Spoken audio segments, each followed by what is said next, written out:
9 against the 9. 9 against the 9. 9 against the 9 9. against the 9. 9 against the 9. 9 against the 9. 9 against the 9. 9 against the 9.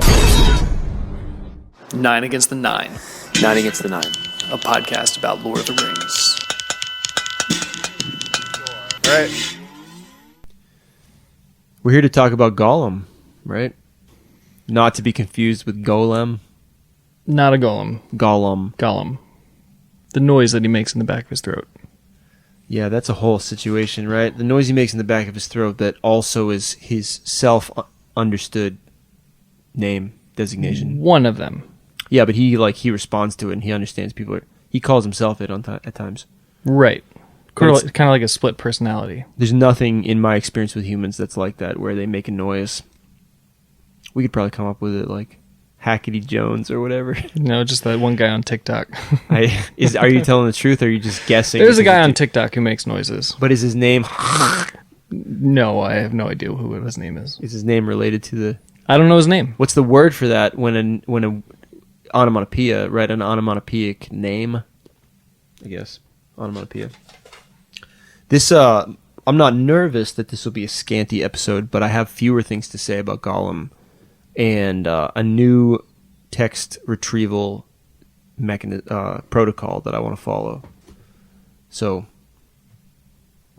I don't know. Well, I think Gollum is he's a very interesting character, perhaps the most human of the characters.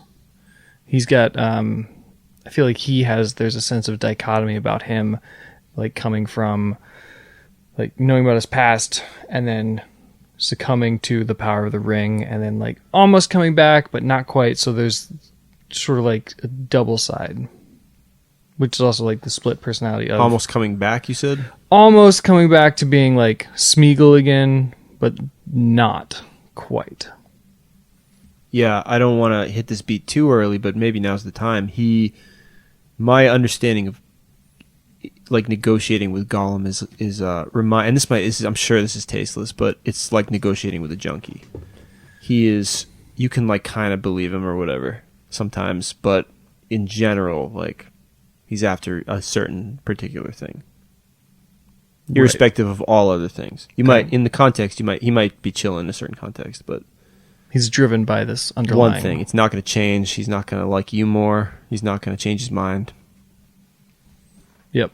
I'm sure there are other things than addiction that are like that. Neuroses are like monomanias, right? But it's beyond like a monomania. Because it's a thing. It's done something to his body and mind. Yep. It's not just an idea. Right. Okay. Go ahead. Yeah, where do you want to start? I got a lot of things to think about, and my first note says, obviously we've got to start with his whole history, but I don't know that that's obvious that that's the place to start, and it's not where we did start. I want to talk about his relationship to the ring, obviously, and I want to talk about him as I'll say it now. I think Gollum is a ranger in like roleplay parlance. He's a ranger character. Interesting. He is he's a capable survivalist. Oh, really an extraordinary tracker and hider. Right. With certain discrete skills that are very, very evocative of the ranger class in D&D in particular. And I think that I want to talk about how that's like Strider. And how they're in like a ranger duel. Yeah, Gollum doesn't have a ranged attack though. I don't know, does he? No, he doesn't have many attacks at all. Right. He doesn't attack at all. Does ranged. Does Aragorn have a ranged attack? He uses a bow. Yeah. Does he often? I think of him as a sword man. He's more of that, but he has a bow. Word. I want to talk about Sam and Gollum, definitely. I want to talk about Deagol's death and what that means to Smeagol. And I want to talk about the Precious. Obviously, these things are overlapping. Any of that strike your fancy, or do you got a separate list? I put some notes. I wrote some notes. Yeah, let's hear the list. With page numbers. I don't know, just some little things. The moment where Frodo tricks him out from the pool, and like that seems to be a turning moment. Definitely the Deagle thing. There's this moment where Frodo's asleep and he touches his leg almost caressingly, and it's like that's the moment where he almost comes back. That's before, right? Before the window to the west and the pool, where the betrayal. That caress is before the betrayal. It is after. Interessante. 23 pages after. Okay. What else? Oh, I guess the pitying Gollum. Gollum's like this. He's ever present through the entire story, before the story. But there's not a whole lot of passages with him in it. With him active, he's ever present, but he's off camera. Mm-hmm. You don't see him, but he's still there. You still think about him, but he doesn't have a scene. He's like a shadow. Until the second half of the Two Towers. Right. That's when he really comes on stage. Even though he appears sort of prior to that. They're talking about him from the very beginning. Yeah, right. He's huge. Ever present, but off camera. He's the thread he's the ring bearer for a good chunk of the Third Age. Yep. Longer than anyone else. So so let's do this. Let's talk about Gollum's relationship with the ring. And we'll start at the beginning. Is that good? Sure. What do you think? What happened? What's the story? And let's do this off the dome again. So he was out fishing with his friend Deagle, got pulled under by a fish, saw a little glint in the riverbank, in the bed of the river, reached down, grabbed it with a handful of mud, came up. The shiny ring was in the mud. No, Deagle found it. Deagle got pulled in. I was going to say, yeah, I think it's Deagle who did it. Deagle got pulled in. He found it. Smeagol came up. Ring... The ring is not in the mouth of the fish? The ring is in you got pulled down. the mud. They don't even pull the fish up, maybe. No, the fish gets away. And what we'll do, too, is after we do this, we'll check. That's the new text retrieval protocol. Fish gets away. Deagle comes up with the ring. Yep. And Smeagol comes and finds him oh, hey, what's you? He's oh, you okay? But he's like, what's that? That's pretty. That's really nice. You should give that to me. It's my birthday. And Deagle's like, no, I like it. I found it. You think it was his birthday? I think it was his legitimate birthday.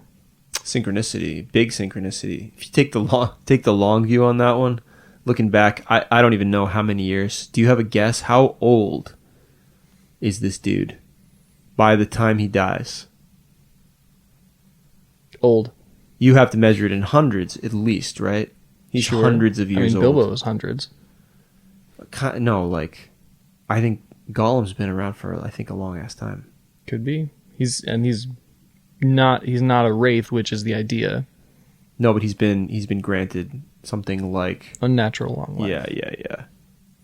Okay. So, do you think Deagle? Do you remember him having a response? Deagle was like, "No, this is mine. I found it." And then Smeagol throttled him. Yeah. Yep. Okay. And it's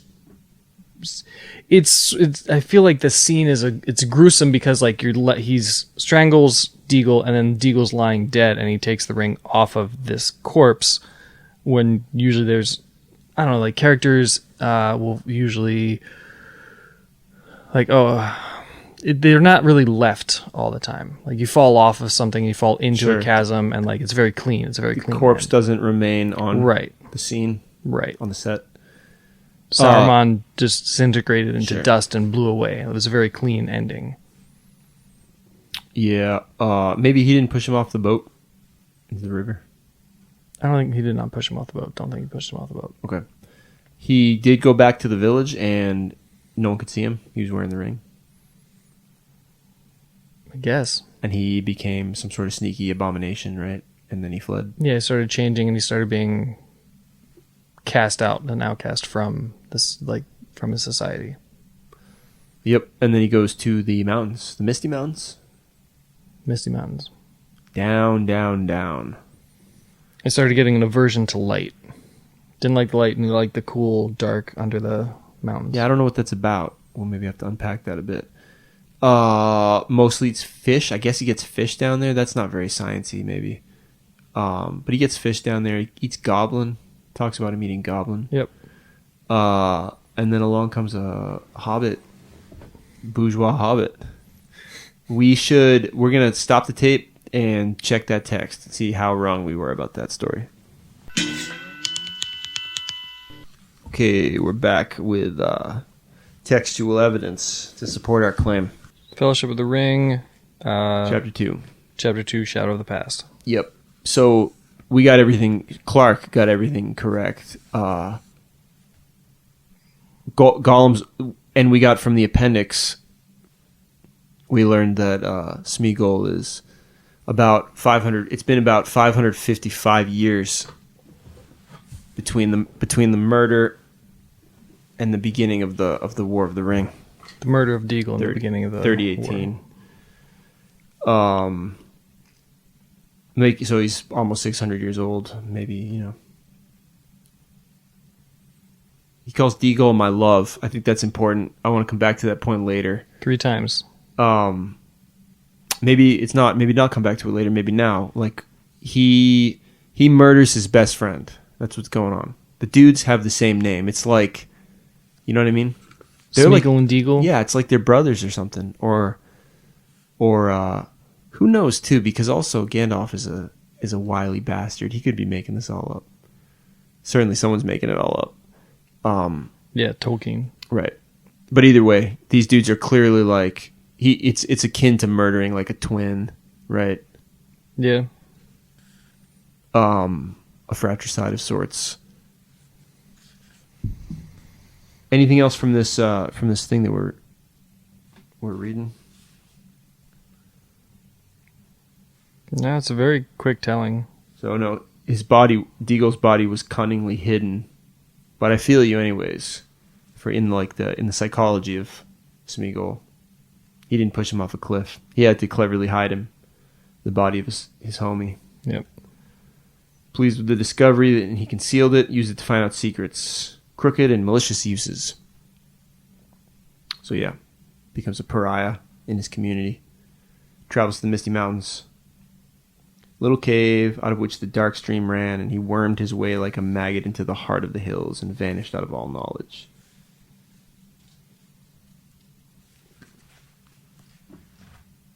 You want to talk about Deagle, or you want to talk about the Misty Mountains? Let's talk about Deagle. I don't know, because he calls Deagle my love. It's a short retelling. It is told by Gandalf. But it does seem like there's a friendship there. And how deep it is, how real it is, we don't really know from the text. But there was that moment in the Two Towers, page 366. You'll find that, where Gollum touches Frodo on the leg, and there was this like tenderness, and it made me think of like having a friend like Deagle and like a tenderness there. He whispers, sort of like whispers to Frodo, "My love." Like not like almost, but the same way that like Frodo and Sam have this like love. Like Yeah. I thought that's like Smeagol and Deagle. Plus, while you find that Frodo and Gollum have a lot in common. They have more in common than most characters in this book, if you consider the ring to be of primary importance psychologically for them. They're the only, like Frodo's the only one that knows anything about what Gollum's been through. Even he doesn't totally get it. Gollum's been through some shit. Yeah. The torture. We should talk about the torture. But you hit us up with that quote. So this is the Two Towers, the Stairs of Cirith Ungol.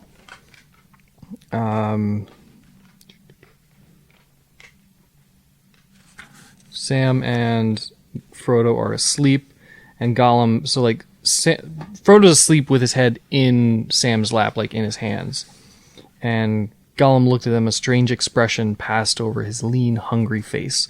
The gleam faded from his eyes. This is the gleam that I believe is the Gollum, the like evil bad side, versus the like his eyes glow green when he's Gollum, and that fades when he's Smeagol. Does that happen throughout the sort of famous dialogue, though? Famous dialogue? It's a famous dialogue. I think of it as being famous because Gollum's talking to Smeagol? Yeah. And when I watched the film, I remember thinking, they're really hamming it up. And then I remember going back and rereading it and being like, damn, it's pretty on point, actually. Right. To the extent that Tolkien probably says, like, in a different kind of voice. Or like you said, so the gleam is... Yeah, that's the thing that he cues you to during that dialogue, probably, right? Yep. And I was also thinking about in the films, how much was the scene of Smeagol and Deagle hammed up at the start of that. I don't like remember that. that. More loving when thing. was that in? It was the opening of The Return of the King, I think. Yeah, that's why I never saw that movie. All right, so a strange expression passed over his lean, hungry face. The gleam faded from his eyes, and they went dim and gray, old and tired. A spasm of pain seemed to twist him, and he turned away, peering back up towards the pass, shaking his head as if engaged in some inner debate. Then he came back and slowly put out a trembling hand. Very cautiously he touched Frodo's knee, but almost the touch was a caress. For a fleeting moment, could one of the sleepers seen him, they would have thought that he beheld an old, weary hobbit, shrunken by the years that had carried him far beyond his time, beyond his friends and kin, and the fields and streams of youth, an old, starved, pitiable thing. There's that word pity again. Mm-hmm. But it seems like in this moment where he's seeing this like compassion and love between Frodo and Sam, it's almost like he remembered his love for Deagle. Sam then gets up and says, "Hey, what are you doing?" Sort of like you'd catch a teenager, or like you'd see a teenager doing something and you'd be like, "You must be up to no good, teenager." Ah! Yeah, well, plus he's like elbowing into Sam's bromance space. Yeah. Right. Bromance is like, put that in the notes too. I want to keep that word a little reserved for Legolas and Gimli. But, so I want to get, not back at, because we're talking about it, this like duality, the Smeagol Gollum duality. Because I think that what Tolkien's trying to do is he's trying to set up like, I guess I don't want to even talk like that. I just want to say it's happening. There's a psychological trauma with killing Deagle, stealing this thing. And there's this weird transference of like... So Smeagol and Deagle are already weirdly... like a weird binary. And then he kills him. He takes from him this object that becomes the most important object of his life for half a millennium. And he talks to it. But and this is the precious thing... Sometimes I'm not sure who he's actually talking to. He does refer to the ring as the precious. But I think he calls other things precious, and he speaks to himself like he's talking to... Am I right? I'll go look at some point, but...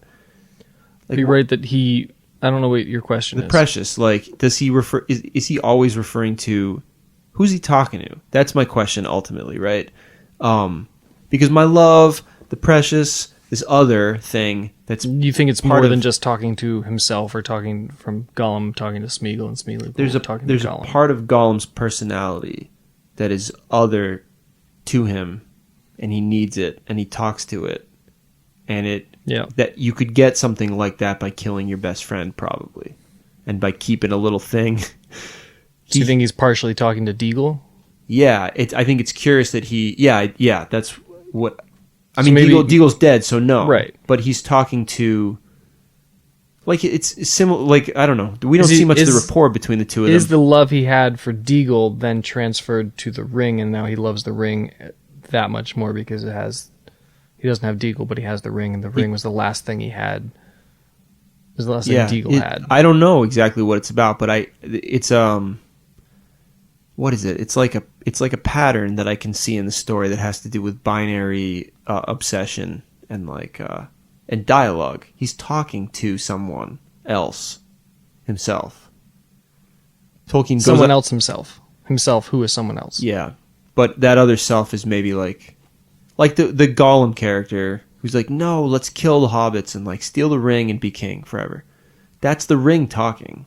That's the demon talking. That's the drug talking, right? That's the liquor talking. It is though, because he's never going to be the king. That, by the way, that's one of my favorite Gollum moments when he's talking about how he could Be Lord Gollum. Gollum the Great. Yeah, Lord Smeagol. Gollum the Great. Eat fish every day. Fresh from the sea. 3 times a day or whatever. That's like the height of his dream. I remember reviewing that, seeing that passage again today. Yeah, it's incredible. Because he's so self-aware in that moment. He calls himself Smeagol and Gollum.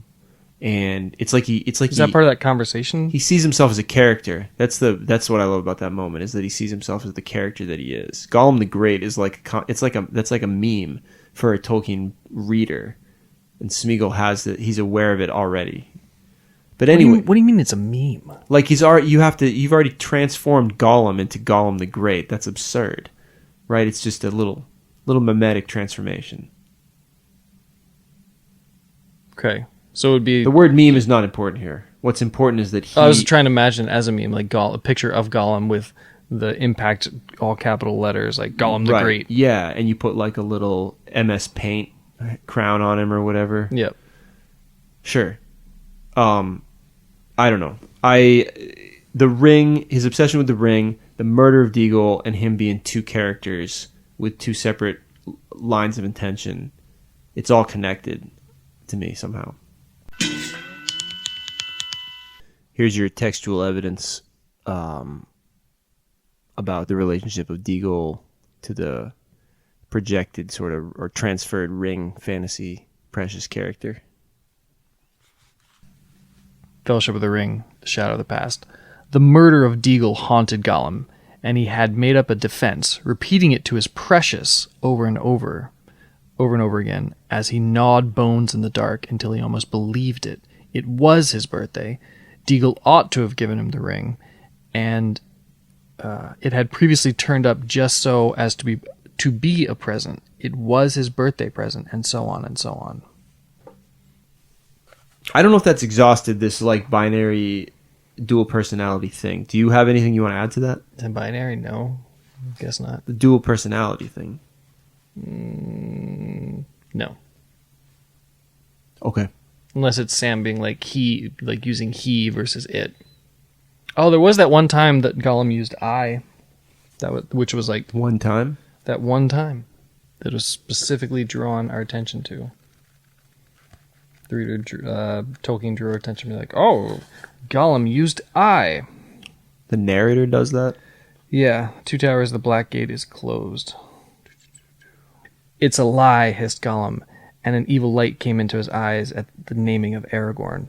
He lied on me. Yes, he did. I did escape, all by my poor self. Indeed, I was told to seek for the precious, and I have searched and searched, and of course I have.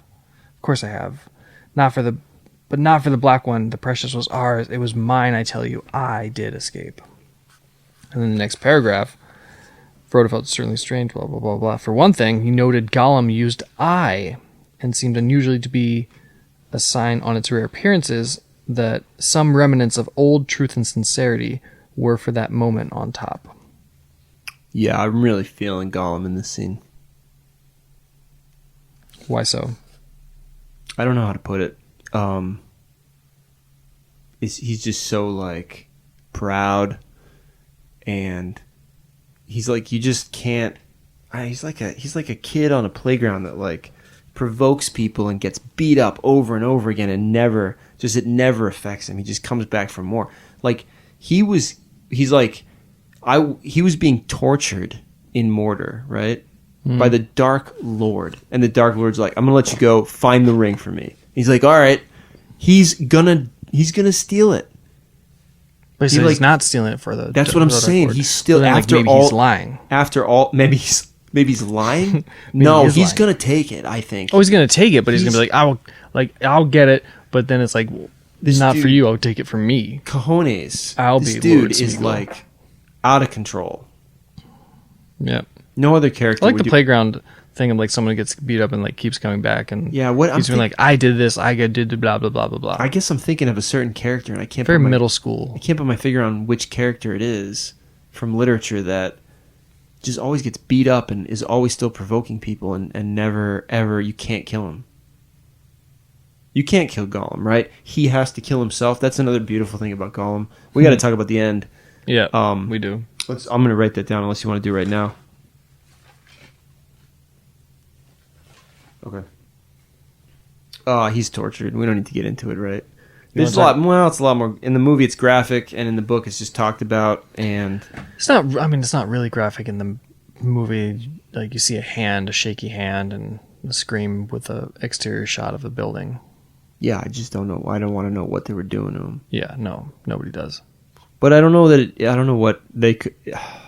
Who knows? It doesn't necessarily need to have been physical.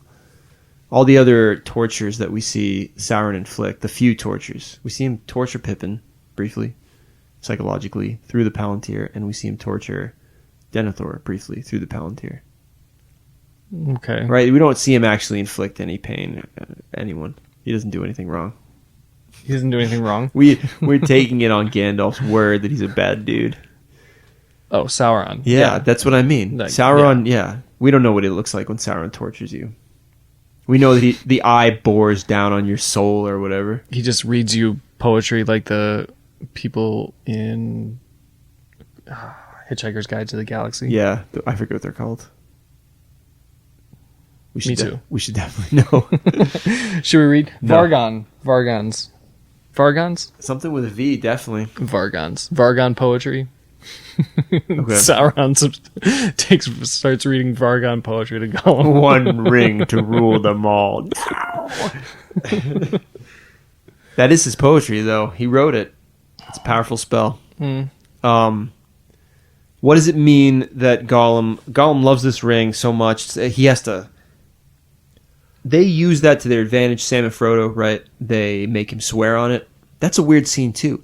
He's like, Yeah, they swear by it. In the book, swear by it. In the movies, swear on it.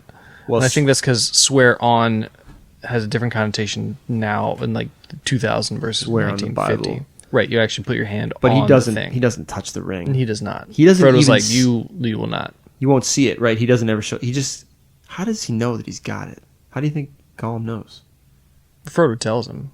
He says, it is before you. Yeah, anyone could be bluffing, though, right? Well, don't you feel the power? Isn't it like the Force? You feel it. You sense it. I mean, I get the sense Gollum does. I don't know that Bilbo or Frodo do, but they have been carrying the ring for 500 years. Right. Also, when is the ring taken from him? We should check. So he hasn't been carrying it for 500 years. It was Probably 50 when- years earlier, though, right? When Bilbo was At least 50. Yeah. So he was carrying the ring for like. Bilbo was 500 like somewhere, like I think he was in his 50s by the time he went off on his adventure. Yeah. So about 500 years. And now he's 11, and then it's another. As Frodo's in the Shire, another 5 years before he leaves. Don't know. I feel like it's 5 years. Or Just something like that. want to get a beat on about how long Gollum's been holding the ring. 60 years. Also, want to stop the tape and start a new thing.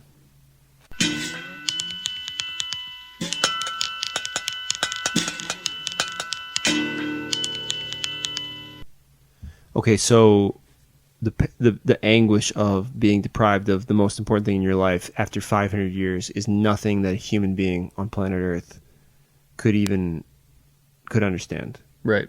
No one's been through it. No one's been through anything like it. And again, that's like the Catholic version of hell, which is, it's not necessarily like a place of fire. It's a place without God's love where it's Absence. finally removed. And we have no idea what that feels like. So you say, oh, it's sort of like this thing that we do know. It's sort of like this thing that we do know. The sad difference being that there's a salvific notion in Christianity about that stuff. God's love is meant to save. So if you seek after it, you're going to find it. It's going to be good. With the ring, it's going to screw you over. You're going to seek after it, and then it's going to try to get to the Dark Lord. Right. More on that in probably the next episode about Dark Lordism. What Okay. it means, what it means to be a Dark Lord in 2022 Oh, or any other interesting. time.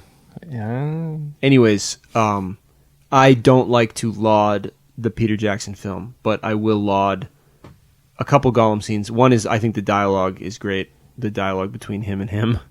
But there's a quick shot of him screaming in agony down in his little pool, kind of clutching his breast, right, and screaming in his little rag clothes. No, lost, gone. All the crazy stuff that he could have. I don't know what he screams, but it's also having reared two kids. It also reminds me of the cry of like a young toddler, like a child, like baby, somewhere, like a 1.5-year-old or whatever, or 2-year-old, for their mother or caregiver or whatever. The like anguished cry from the other room. Okay. It's a bad scene for Gollum. Right. I don't know how to express it. I do think Peter Jackson nailed it in that scene. It's quick, comes and goes. It's like part of The scene comes and goes? Yeah, because it's like probably it's chapter 2. It's probably Gandalf talking. It feels like it's the beginning of the movie or whatever. It might be the beginning of the movie. I think it is the beginning of the movie. They give the whole history of everything, right? Yep. So it's just like a quick shot of Gollum Yeah, screaming. it's the same thing. Like Gollum is ever present through all the movies, except he's not always on screen. But he's like, his presence is always there. Same thing. He's the ring bearer of He the is Third Age. Yes, he bears the ring all the way. All the way. He's with it. When does the Second Age end and the Third Age begins? At the year 0. So that's when Sauron's hands cut off and is defeated. Yeah. Shortly So after then that. Isildur's also a ring bearer for part of the Third Age. Yeah, for like 20 years or less. I'm going to check it out right now. How long is So, this? yeah, Isildur... All right, then it goes lost. It's lost for a long time. We could probably figure out how long it's lost in the river.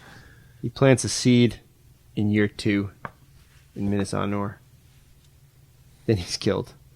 In That year year, 2? 2 years later, yeah. So, yeah, it's 2 years later. Everything's a little bit slower in the book real life than it is in, like, it takes a long time to besiege the castle. Then they got to go back to the Minuses and plant seeds. So And 2 years. Yeah, 2 years later, 2 he's years, headed it up through then sinks to the Gladdenfields. bottom of the river, and then it's lost for however long, and Gollum finds it. It's lost 500. for... We just did that. How long is the math. Third Age? It's lost for 2,463 years approximately. That's a long time. It's at the bottom of the river. Yep. Yeah, for 2.5 millennia. Wow. Okay. Gollum, sad and deprived, obviously. Just a lot, really reminiscent of drug usage depictions in movies, too. You ever seen the movie, A Dream, something about a dream? Okay. Requiem for a Dream. Oh, no, I haven't. But you said that as if you know the film. I know the violin song, the theme music. There's some real... It was out in high school, and people in high school watched it, and, Yeah, I and they're bet. like, "Yeah, that was good. That was dark, Heavy. And I was like, "Oh, okay. It's Well, maybe super I'll heavy. watch it." Yeah. Then I never did. Some really striking depictions of, like, junkie longing, I think. Okay. Whatever. I watched it when I was 20, so I don't know. Maybe it sucks. I liked it at the time. You want to talk about... What's on your list that you still want to talk about? The end. Let's wait. The end of the book? Oh, the missed end- restorative opportunity between Frodo and Gollum. The what? Missed restorative opportunity. Sure. Let's get it Gollum with Sam and Frodo and that whole dynamic. I got a bit to say about Sam, too. I mean, what are we dealing with here? We're dealing with a situation where Sam wants to kill him. Sam wants to kill Gollum? At the beginning, I think his sense is, I'd rather he was dead. Let's get him out of the way. Yeah. And Frodo's like... It's not just practical, right? He's not just using him to get through. I mean, he is that, but it's not only that. It's also pity, as he says. That's what I'm saying. Is I'm not sure which one feels more insincere. I think that the notion that he wants him to guide him into Mordor is kind of insincere. I get the sense that Frodo is harboring him as like sort of an emotional refugee. Oh, that's interesting. What do you mean emotional refugee? Like Gollum is useful to them, and he proves super useful. He gets them food a lot. But I think Sam has the better argument at the beginning. Gollum also like leads them through a path that they do not know, and it's evident in when they're in Shelob's lair. Sam's like, I don't feel good about this, and Frodo's like, well, it's either this or we turn back, so that's gotta keep going. That's way late though, right? So yeah, and so he's also, but it's also Gollum being the guide, Well, that's a weird scene to pick too, because that's when he's tricking them. right? But they're so far in that they are using him as a guide, and they're like Yeah, so at far in that that point they they can't don't have give a up. choice, right? Yeah, I don't think they had a choice anyways. Really, it's not like they were going to go through the gate. The gate was Right. closed. That's the name of the chapter. What do you mean that Frodo's keeping Gollum around as a emotional hostage? He just can't kill him. I mean, he stays Faramir's bowman's hand, right? They're going to shoot Gollum. Is at he? the pool. Do you think he tries to save Gollum because Gollum's a ring bearer? Yeah, And that's what I'm saying. He, in a way that Frodo wants to save himself. He wants to know that he can be saved. Because if Gollum can be saved, then Frodo can be saved. I hadn't thought of it that way. That's a neat take, especially given what transpires in the last couple minutes, where it turns out that Frodo doesn't have the goods. He can't deliver. The goods. Yeah, he can't. I mean, you know how the book ends. Spoiler alert, y'all. Yeah, well, we Nerds, warned you know the deal. Yeah. I don't know that we need to get at it yet, though, because I was like delaying this climax. There's a reason for that. And so Sam, do you think Sam hates Gollum? And does he hate him because he's disgusting, or because he's getting in on, he's like... on the bromance? Yep. But- or do you think that there's another reason he hates him? Or does he not hate him? He doesn't seem to pity him much. No, there's no pity. Not really much from Sam. So I think it's interesting that I noted a couple times, and I will stop the tape and look. Sam imitates him. He takes on characteristics of Gollum, Like what? Smeagol. That's what I'll go look for right now. This is where I'll insert the little music. So I only found one example, and I can look for more. I'm pretty sure that he does it. I think he talks to himself at one point using Gollum like kind of, what's the word I'm looking for? Like Gollum's dialect. But here's an illustrative moment. Except it's an exchange between Gollum and Sam, so it's possible Sam's just being a jerk and mocking him. He's asking Gollum for rabbit or whatever, and Gollum says, "Yes, perhaps yes," said Gollum. "Smeagol always helps if they asks nicely." "Right," said Sam. "I does ask, and if that isn't nice enough, I begs." I don't think Sam would. I think normally Sam would say, "I beg," Right.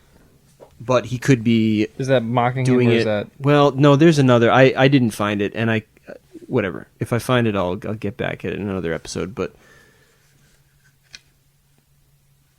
Where's that? but while I was Or reading, that's just like playing to his like taking up when you travel around, you sort of pick up an accent a little bit and you talk to people in that accent. yeah, and like this is a part of the Ranger thing. Smeagol is actually so successful. He's so capable. He's always lighting fires and getting rabbits and getting fish and finding the way. They're like imprinting on Smeagol. Sam is, I think. To make Smeagol changes because he's becoming, imprinted on? Sam is becoming Smeagol because Smeagol is so capable in the scene that Sam can't help but imitate him. Because that's a survival mechanism, I think. Okay. But either way, when I was looking for it, I was just noticing something. We haven't really talked about like how funny he is and how theatrical and like Gollum? Yeah, he's the most fun to read, and he's just such a ham. And like every time he has tantrums like a little kid. And he's smart and clever, but he's kind of condescending sometimes. Yeah, there's this nice scene on in the same section where he like is caught touching Frodo's knee, where Sam catches him, and then Gollum he's like, Where have you been? Sneaking off and sneaking back, you old villain. This is Sam to Gollum. And then Gollum replies, sneaking. Hobbits always so polite. Oh, yes. Oh, nice hobbit. Smeagol's bringing them up the secret way that nobody else could find. Tired he is. Thirsty he is. Yes, thirsty. And he guides them and he searches for paths. And they say, sneak. Very nice, friends. Oh, yes, my precious. Very nice. So then Sam's like, oh, sorry. He's like, sorry. You startled me out of sleep. I don't know, but didn't mean to talk to you like that. But where have you been? And then Gollum says, sneaking. Which is just like hilarious. You're like absolutely like a teenager.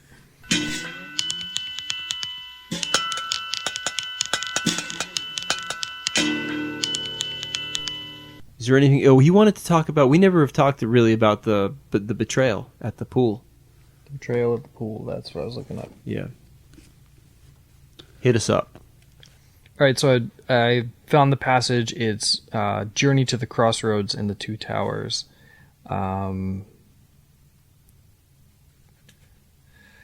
So Gollum saying, "Have they gone at last? Nasty, wicked men. Smeagol's neck still hurts. Yes, it does. Let's go."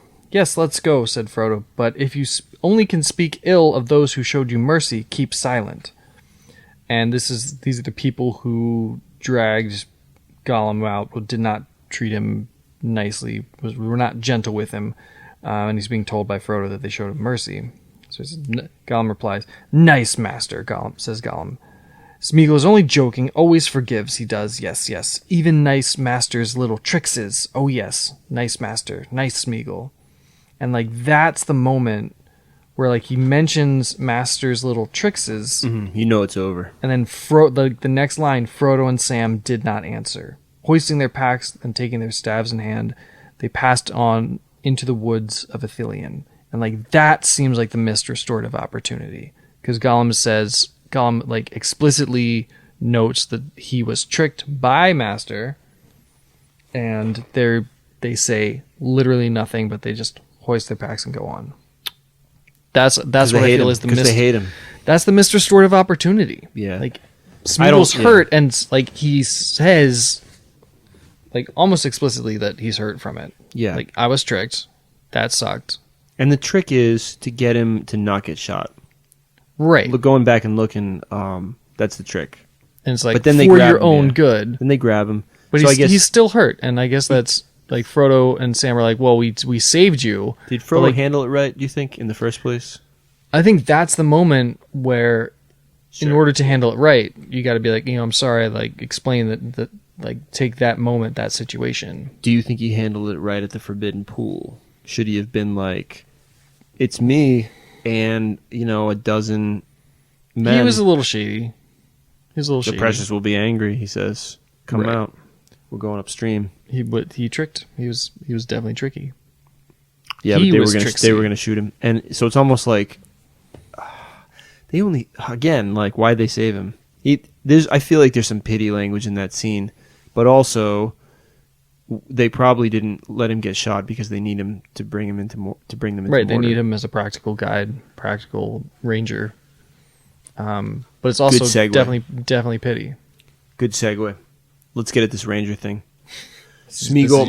My contention is that Smeagol is the greatest ranger in Middle Earth history, and that he has wits and abilities to match Aragorn. And you're defining a ranger as a class of playing character in a tabletop fantasy role-playing game. All right, so what makes Gollum a good ranger? He's stealthy. Stealthy. He also has he can track like nobody's business. He tracks animals, but also he tracks the ring. And he tracks the party through Lorien, right? We might have to go to the books for this, but when do you think the people in the Fellowship start being like, Gollum's following us?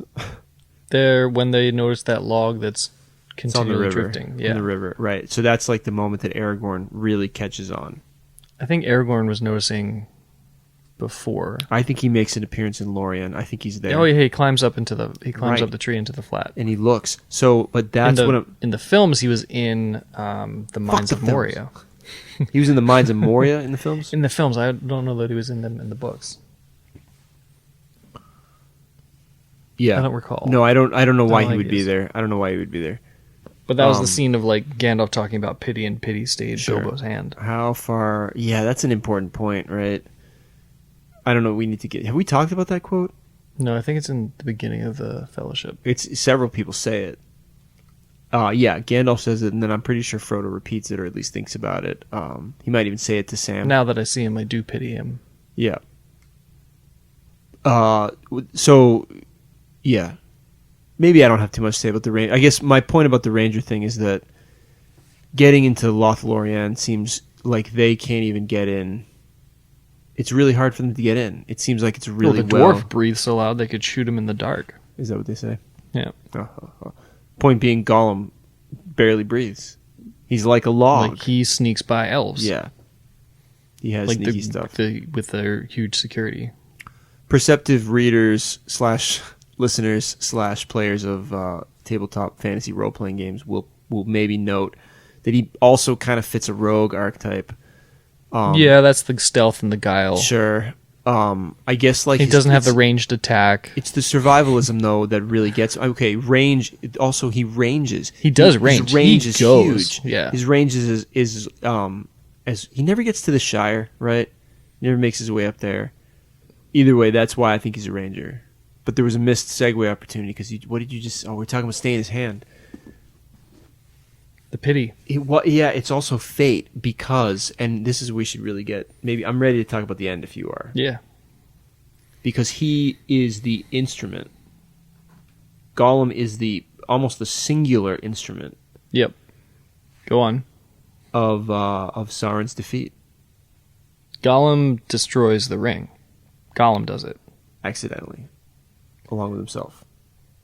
Maybe not accidentally. I see no reason to think it's not accidental. But it is. It's like it's Frodo's quest. It's the Fellowship's quest to destroy this thing, and Gollum is the one to do it. Yeah. And if Gandalf can tell the future, like other wizards, he knows that. Right. So he knows how that. Like it is. He even says that. He says it all the time. He's like, he may still yet have a role to play. What a sneaky bastard, Gandalf. Yeah, I know, right? This dude wrote the book. So I also in my notes I wrote Gollum, also Fate and Tolkien destroyed the ring, and they also did in that like wonderful clean way where Gollum like falls into it. It's a trip and a fall, and it goes into the burning crevasse. Yeah, I want to tell a sad story. So when I was a kid and I was reading the book for the first time, I think I was 13, maybe 12, and I got to the Return of the King, and I got the book out of the library, or maybe I didn't get it out of the library. I don't know why I'm saying that. I was reading it in paperback, but I must have not looked at it yet. So while I was reading it, I noticed that there was all these appendices in the back, right? So I'm flipping through them. And I note the timeline, and that when you figure out that there's a timeline, that blows everything. You suddenly get all this new information because now you can like figure out the big history, and the names make more sense and stuff. So I'm flipping through it, and I'm like approaching the section of the appendix where I know I need to stop because it's catching up to where I am in the book. Right. But it's an adjacent. It's an adjacent page probably, and my eyes land upon March 25th. Gollum seizes the ring and falls in the cracks of doom. Downfall of Barad-dûr and passing of Sauron. Gollum seizes the ring and falls in the cracks of doom. And so I was halfway through the book, and suddenly I knew how it was going to end. I knew the twist, basically. Yeah. The twist was given away. Because you went searching. I did, yeah. I couldn't stop. Your curious mind had to go wandering around. It's funny. My memory of it is that it's almost like I flipped it open and it was on that page, and it was the first thing I looked at. But I must have approached the date slowly and steadily, and been at that point where I'm like, I know one more step is going to be too much, and I went anyways. So I'll always remember that. I'll always remember reading that. But then it does, rereading it out loud, I note it does not say that he bites it off Frodo's finger.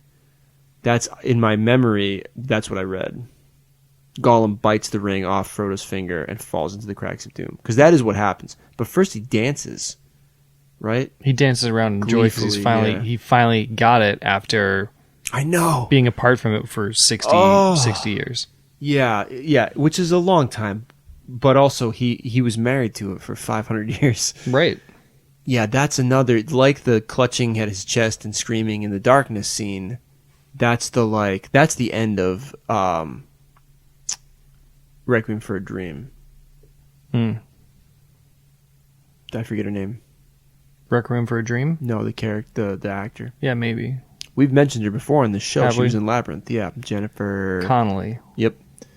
Yeah, she has to go through this horrible, demeaning stuff, and then she gets the smack, and she kind of just hunkers down on her couch and falls asleep, looking like pleased. Finally got what she's looking for. Oh, I get it. Okay. Gollum, the thing just popped in my head, like you're like he's gone without this for 60 years, and 60 years in 550 doesn't seem like all that much, but it's a long time, and like I would imagine a lot of listeners probably drink tea or coffee, and can you imagine going without that? Like that's a daily thing, and then when you don't have it, like you will get headaches from the withdrawal. It's like, and then that's something where a lot of us I think would be like, oh, it's like that, except like so much worse. Yeah, that's a good example of a legal in my opinion, a highly addictive drug. Yeah, for caffeine. sure, and one that affects me tremendously. And then imagine 60 years go by and you don't have any coffee, and then you have a cup of coffee. And a lot of people, so I've been through this when I've traveled before, where I don't have a warm shower for a long time, and then when I do, it's like you're melting with just like pleasure. This is unbelievable. Nice. It could never, yeah. But then it's like you're acclimated to it. Like Gollum's acclimated to the ring. He leaves it sometimes on the island, goes out looking for fish or whatever. Yeah, I guess. Dead goblins. Yeah, so he falls in the crack of doom, bites Frodo's finger off. He's also, of course, looking back when he did leave it on the island, that was Tolkien wrote that first before he had the whole idea of the ring. He wrote that as The Hobbit. Depends. We were talking about this before, and it is that book. He might have had the idea, but it seemed more like an object that you can leave. And that book was a Tolkien compass. I guess then again, what would Gollum do if he's not holding it in his hand? He's either wearing it or holding it in his hand. He's always talking to it, and he's thinking about it. He's the only one down there. He's petting it in his palm. Stuff. But he's not wearing it like a necklace. He doesn't have Point that. Is, he doesn't really have pockets. After 500 years, he does get sloppy. Right, so what does he do? Just leave it. That's another junkie. That's thing. Is junkie like an offensive term, do you think? Should I not be saying it? It's too late at this point. I want to be like... we're already in Shelob's lair. We can't go back. All right, because I want to be like, that's another junkie move. But maybe I should say that's another typical move of someone who's addicted to a drug. I think that's a little more PC. I guess. But the move is, I need to keep my eye on this thing, and no one's going to catch me, and then be a little more lax or whatever. Yeah. Leaving stuff around, letting people see stuff or whatever. He's getting sloppy. He's just getting sloppy. Left the ring out. Whatever. That's way back. That's 6 years ago. What else about the end is compelling? Anything? Yeah. That involved Gollum. Gollum Gollum dies happy. That's a nice touch. Fulfilled. He does die happy? Assuming that he's burned up real quick. I think he is. Out of the depths there, the last whale, precious, and he was gone. Yeah, sounds like a good way to go out. Precious, precious, precious, my precious, oh my precious. It's like reading Shakespeare in class. I guess it's like, oh my precious, and then he's gone. Yeah, good for him. None of my comments about junkies is to disparage drug use at all. So the chapter Mount Doom where this is... so the chapter Mount Doom where this is happening, sort of at the end there, Your poor, this is Sam talking, I think. Your poor hand, he said, and I have nothing to bind it with or comfort it. I would have spared him a whole hand of mine, rather. But now he's gone beyond recall, gone forever. Yes, said Frodo, but do you remember Gandalf's words? Even Gollum may have something yet to do. But for him, Sam, I could not have destroyed the ring. The quest would have been in vain even at the bitter end. So let us forgive him, for the quest is achieved and now all is over. I am glad you are here with me, Sam, here at the end of all things. So what's interesting to me about this is the forgiveness, and it's sort of like as Jesus was on the cross, died on the cross, he forgave the people. Right. Killed him. Gollum is Christ because his sacrifice is the one that ends, it breaks Barad Dûr. Right. It's Gollum's. It's more like Frodo is Christ, even though he doesn't die, because Frodo's doing the forgiving, and Gollum's the one. Gollum is the evil that without which the quest would have failed. Yeah, I don't know if he's evil. He's presented as that's the ambiguity of it. Yeah, he's not evil like Sauron. He's not the he's evil. Architect. The parallel is the evil of Gollum in this moment is like the same as the evil of the people who killed Jesus. This is forgive them because they know not what they do. So, but he's barely evil in the scene. He's just doing what he's always tried. He would have bitten that shit off. He would have taken the ring if he had the chance earlier. Right. And the Romans are just doing what they're told, what they're ordered to do by killing this dude on. Yeah, but Gollum's not gonna. I see what you're saying. You're saying Frodo has the agency to forgive Gollum the way that Jesus has the agency to forgive his tormentors. Right. Sure. Yeah, that's a nice piece.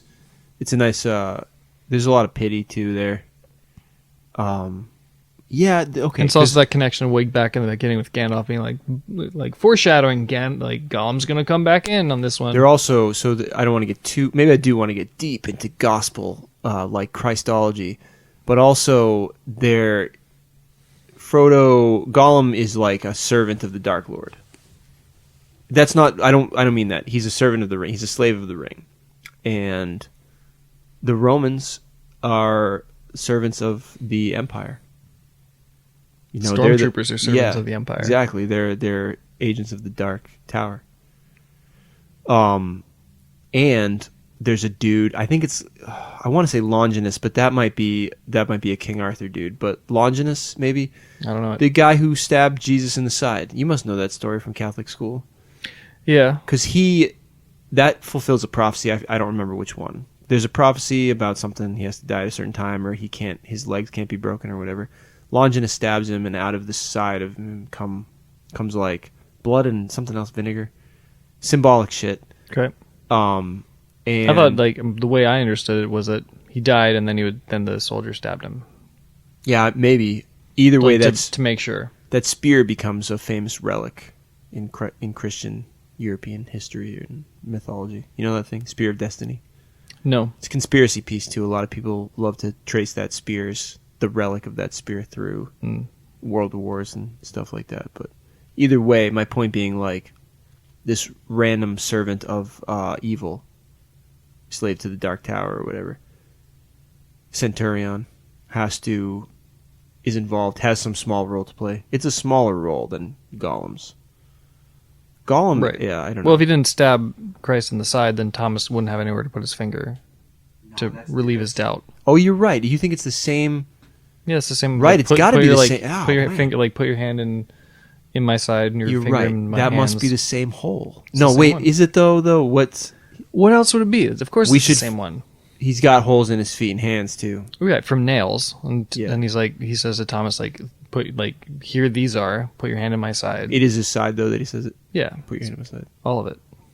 He has all 5 holes. Do you think? Now put your hand in my mouth. Yeah, poke that. Feel this. Put your hand in my nose. Yeah, it's me. Can you put your hand in my ear? No, you can pick your friends and you can pick your nose, but you can't pick your friend's nose. Can't pick Christ's nose. If you can't pick Christ's nose, it's a trick. And if you can, you must accept the bodily resurrection as doctrinal truth. Oh, I see. This is the new. Is that the New the Testament? The old New Testament. Yeah. Okay, so I want to say one last thing. I don't think I have anything else to say about Gollum. When he finally gets the Precious back, maybe I'm just thinking this today. Maybe that's like his a moment of like a moment his he seems to does he then Redemption? Yeah. Redemptive Is moment? he I don't mean what I'm trying to get at is it's almost like he's been reunited with Deagle in some way. The primal like the original crime. That's the original crime. Oh, so it's like full circle. Kind of, yeah. It's also very much like when he took it from Deagle, right? Like, so it's not. I don't know. Maybe it's not in any way redemptive because he's just reenacting this trauma over again in the same position, right? He still assaults someone else for the ring. Yep. Claims it as his own. Yep. And then suffers in some way. In this case, he dies. In the previous case, 500 years of misery under the mountain. Sure. But finally being reunited with the ring is like, I just think he's like kind of transferred a lot of his Deagle feelings to the ring. And that's My why precious. he's calling it my precious, my love. I don't know, but and we'll get at this in the ring episode. That he's not the only one that says precious. Bilbo says it. Yep. So does Isildur. Yep. They all use the word precious. Yep. So I don't know. Precious seems to be the terrain of the ring, and not of Smeagol seems to be unable to not say precious. Maybe that's the ring's name. Yeah, that's what Sauron calls it, and no, that must be the ring's name. Precious. Isn't there a book Like or a movie? weapons and rings have names. What like Galadriel's ring and Gandalf's ring have names. Right. They've all got names. Everything's got a name. All the weapons have a name. Right? So the ring's name is Precious. That's a funny like kind of lavender moment for Sauron, right? I think that's funny. maybe It's touching. maybe Precious in the language of Mordor has more of a like sounds better than in English. It's In the common tongue. It sounds better in what's the you don't know the name of the language, do you? No. But like no, but what would we call like it's the shards of Narsil. Narsil sounds good. Oh, that's Aragorn's sword, Narsil. But what would that be in English? Like sharp thing? Yeah, I don't know what Narsil means. Sword of the Ancients. All right. I feel like, I don't know, maybe we'll end it on your thing, because I feel like that was my Deagle connection at the end. It seemed epic. I don't know. I don't know what it is. That last scene's great, though. It's evocative. It's also weirdly evocative of Rumpelstiltskin. You know, in the Rumpelstiltskin story, when she guesses his name, she doesn't guess it. When she speaks his name, he, like, kicks a hole through the floor and goes down into hell. He, like, falls down into hell. I don't remember some that. versions of the story. I remember him getting very cranky. She also did kind of cheat. Yeah, definitely. I mean, yeah, back to Rumpelstiltskin coming up again. Let me just double check. The Precious, Deagle, dual personality. Oh, here's what I was trying to say about... I'm going to also look for this shit where Sam imitates Gollum. My notes say Sam imitates Gollum. Gollum equals high charisma score. Like, he really is a very charismatic character. He's interesting, funny. He doesn't intimidate well, but he's charming. Yeah. He's always getting out of trouble.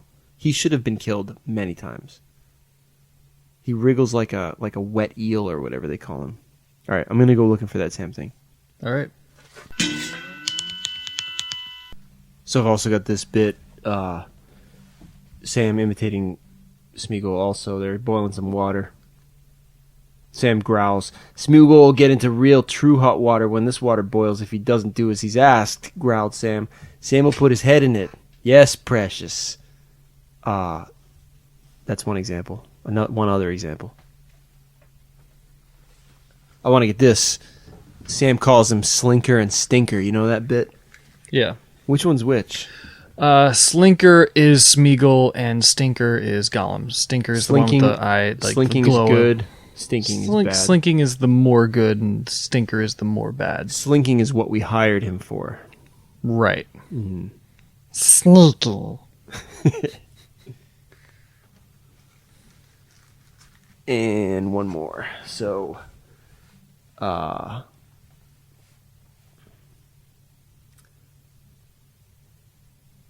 Sam calls for Gollum, can't find him. He says, "Oh, I suppose he's gone off to find something for himself." Oh, they're gonna give him some food. Stew.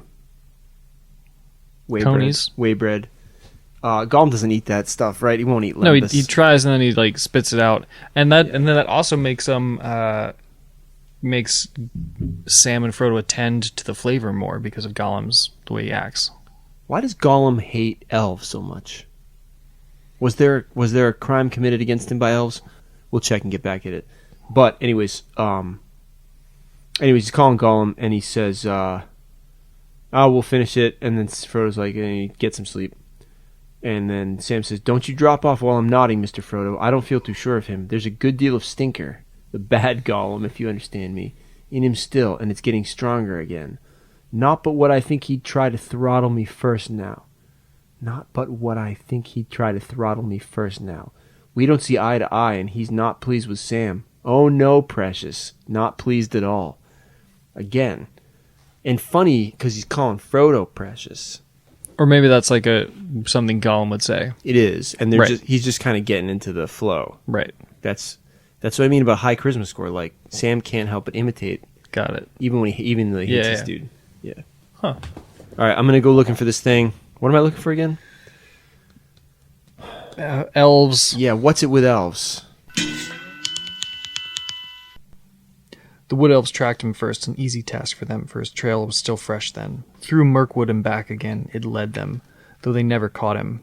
The wood was full of the rumor of him, dreadful tales among beasts and birds. The woodmen said that there was some new terror abroad, a ghost that drank blood. It climbed trees to find nests. It crept into holes to find the young. It slipped through windows to find cradles. Chupacabra. Also, very much like the children's story, like it's going to come and get you. It's going to get the child. It's going to steal whatever the child is in Labyrinth to raise him as the new Goblin King. But this one, he'll just eat him. Gollum will just eat him. But the elves were tracking him, and I'm sure he didn't enjoy being tracked. Yeah, in terms of why does he hate elves, it sounds like they're always tracking him. Still weird though. He's single-mindedly upset. He doesn't like elves. He really doesn't like him though. No, he doesn't like elves. I don't know. I guess he doesn't like a lot of people. Doesn't like orcs, but he understands them, and he can. Maybe he can beat orcs easily, and he can't beat elves easily. You never hear him beefing with dwarves. Are they near him? There must be evidence of them all over Does he have the any place, contact right? with them? I don't know. Down in the hole. They weren't tracking him. No, they're too busy doing other stuff. All right, I'm gonna shut it down. Yeah, Do you want the pity quote? yeah, hit it up. Let's close it out with this pity quote. So this is Frodo being really afraid. What am I to do? What a pity Bilbo didn't stab that vile creature when he had the chance. Pity? It was pity that stayed his hand. Pity and mercy. Mercy's capitalized. Ooh, interesting. But not pity? Pity is also capitalized. Yeah. It was capital P, pity. It was pity that stayed his hand. Pity and mercy. Not to strike without need. And he has been well rewarded, Frodo. Be sure that he took so little hurt from the evil, and escaped in the end, because he began his ownership of the ring so, with pity. That's such a good chapter, and while I'm in there, I'm just gonna read this other thing, and maybe we'll stick it in somewhere. Frodo says, "Surely the ring was as precious and the only thing he cared for," because Gandalf just said he hated everything in the ring most of all. And then Frodo's like, "Surely the ring was as precious, the only thing he cared for. But if he hated it, why didn't he get rid of it, or go away and leave it? You ought to begin to understand, Frodo. After all you have heard," said Gandalf, "he hated it and loved it as he hated and loved himself. He could not get rid of it. He had no will left in the matter." It's that hate and the love. He hated and loved the ring. He hated and loved himself. That's the dichotomy. That's that inner... Sure. There's also a notion in like addiction theory that that addiction is the moment when the cure and the disease are the same thing. The remedy for how you feel is gonna contribute to how you feel worse. The hair of the dog kind of thing. Yeah, right. the ring. The only thing that's gonna make him happier is the ring, because he needs to be with the ring. And then when he's with the ring, he's totally consumed by it. And it's destroying him. Yep. Maybe casts it away for a minute, and goes fishing, and then he Right. needs to get back to it. Hates it and loves it. So it's interesting that it seems that Gollum is a really interesting character, and like there are a lot of good sections with a lot of like deep psychological thing. It's less history, less descriptions of battles, less action, but way more psychological drama, psychological thriller kind of stuff. A lot of good chapters with Gollum. Kind of like reading these things again, like I wonder how I'm going to read it if and when I go back to it. What am I going to get new out of it? It's kind of exciting to think about rereading the books, even though like just finished. Yeah.